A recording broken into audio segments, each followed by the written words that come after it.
Guys periods ആയി. വളരെ നല്ല മൂഡിലാട്ടോ ഞാനിന്ന് രാവിലെ എണീറ്റിട്ടുണ്ടായിരുന്നത്. എണീപ്പിക്കാനായിട്ട് ഈ പെണ്ണ് വന്നിട്ടുണ്ടായിരുന്നു. എണീറ്റ് തന്നെ പിന്നെ കുറച്ച് നേരം അവളോട് കളിച്ചില്ലെങ്കിൽ ഒരു സമാധാനം തരില്ല കേട്ടോ. ശരിക്കും പറഞ്ഞൊരു ഡേ ഇൻ മൈ ലൈഫ് എടുക്കാന്നൊക്കെ വെച്ചിട്ട് പ്രിപ്പയർ ആയിട്ട് ഇരുന്നതായിരുന്നു. പക്ഷെ അത് കൊള്ളായിരുന്നത് രാവിലെ മനസ്സിലായി. ഇരുപത്തിയെട്ട് കുരു ഞാൻ കണ്ടപ്പോഴേ വിചാരിച്ചു എന്തോ പനി വരുന്നുണ്ട്. നിങ്ങൾക്ക് പീരീഡ്സ് ആകുമ്പോൾ ഇമാതിരി വരാറുണ്ടോ? പിന്നെ 1 2 രണ്ടെണ്ണം ഉണ്ട് ഗൈസ്.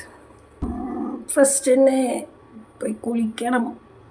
അപ്പം ഞാൻ കുളിച്ചിട്ട് വരാം. സൗണ്ട് കണ്ട് ആരും പേടിക്കണ്ട. എണീറ്റ് തന്നെ പിന്നെ ഞാൻ കുറച്ച് നേരം ഇങ്ങനെ ആയിരിക്കും കേട്ടോ. അപ്പൊ കുളിച്ചൊക്കെ ഞാൻ വന്നിട്ടുണ്ടായിരുന്നു. സ്കിൻ കെയർ മുഖ്യം പെയിലേ. അപ്പൊ ഇന്നൊരു periods day in my life എടുക്കാന്ന് വിചാരിച്ചു കേട്ടോ. ഗായ്സിന്റെ ഒരു മാജിക് ഉണ്ട്. ടടാ, ഇതാണ് എന്റെ മെയിൻ വെപ്പൺ. ഇതില്ലാണ്ട് എനിക്ക് ഒരു അടി മുന്നോട്ട് വെക്കാൻ പറ്റൂല. ഇന്നലെ തൊട്ട് ചുണ്ടിലൊരു കുരു വന്നിട്ടുണ്ടായിരുന്നു. എനിക്ക് അപ്പോഴേ തോന്നി എന്തോ വരാനുണ്ടെന്ന്. പക്ഷെ അതും പറഞ്ഞ് തീറ്റയ്ക്ക് കുറവൊന്നും ഉണ്ടായിരുന്നില്ല കേട്ടോ. രാവിലെ ഞാനൊരു മുട്ടയും പഴമൊക്കെ കഴിച്ചിട്ടുണ്ടായിരുന്നു. പിന്നെ ബ്രേക്ക്ഫാസ്റ്റിന് ചപ്പാത്തി കഴിച്ചു. ഇന്ന് എനിക്ക് ഫ്രീ ഡേ ആണ്ട. ഞാൻ വീട്ടിലെ പണിയൊന്നും ദിവസം ചെയ്യലില്ല. ഫുള്ള് റെസ്റ്റ് ആയിരിക്കും കേട്ടോ. ഞാൻ കഴിച്ച പാടെ പോയി കിടന്നിട്ടുണ്ടായിരുന്നു. നല്ല പെയിനും കാര്യങ്ങളും ഉണ്ടായിരുന്നു. കൂടുതലായിട്ട് എനിക്ക് വയറുവേദന, ഇടുപ്പുവേദന, കാല് കടച്ചില്, പിന്നെ തലവേദന, അങ്ങനെ എല്ലാ വേദനകളും ഒരുമിച്ചായിരിക്കും എനിക്ക് ആ ടൈമിൽ വരുന്നുണ്ട്. ഇടയ്ക്കിടയ്ക്ക് ഇങ്ങനെ വന്ന് പോകട്ടോ. പിന്നെ പെണ്ണ് വന്നിട്ടുണ്ടായിരുന്നു. അവളുടെ കൂടെ കുറച്ച് ഇരുന്ന് കളിച്ച് കിടന്നുറങ്ങി. പിന്നെ എനിക്ക് ക്ലാസ്സും കാര്യങ്ങളൊക്കെ ഉണ്ടായിരുന്നു. പിന്നെ ഞാൻ അതിനടിച്ച് കുറച്ച് പ്രിപ്പയർ ഒക്കെ ചെയ്തിട്ടുണ്ടായിരുന്നു. കുറച്ച് നോട്ട്സ് എഴുതാനോ പിന്നെ മെയിൽ ചെക്ക് ചെയ്യാനൊക്കെ ഉണ്ടായിരുന്നു കേട്ടോ. പിന്നെ കുറച്ച് കഴിഞ്ഞപ്പോൾ അനിയനൊരു വെള്ളം കൊണ്ടുവന്നു. ഈ വെള്ളം നിങ്ങൾ കുടിച്ചിട്ടുണ്ടാകും ഗൈസ്. അതെ, ഇത് ഇഞ്ചി വെള്ളമാണ് കേട്ടോ. എൻ്റെ അമ്മ സ്പെഷ്യലായിട്ട് ഉണ്ടാക്കി തരലുണ്ട്. ഒന്നുമില്ലാത്തൊരു സ്നേഹം കേട്ടോ എൻ്റെ അമ്മയ്ക്ക്. ഈ സമയത്ത് നല്ല ആശ്വാസമാണ് കേട്ടോ അത് കുടിച്ചു കഴിഞ്ഞാൽ. പക്ഷെ എനിക്ക് കുടിക്കാൻ ഇഷ്ടമല്ല. ഈ സമയത്ത് വരുന്ന പെയിനും മൂഡ് സ്വിങ്സ് ഒന്നും ആർക്കും പറഞ്ഞാൽ മനസ്സിലാവില്ല കേട്ടോ. എല്ലാവരും കളിയാക്കലാണ് ചെയ്യുന്നുണ്ടാവുക.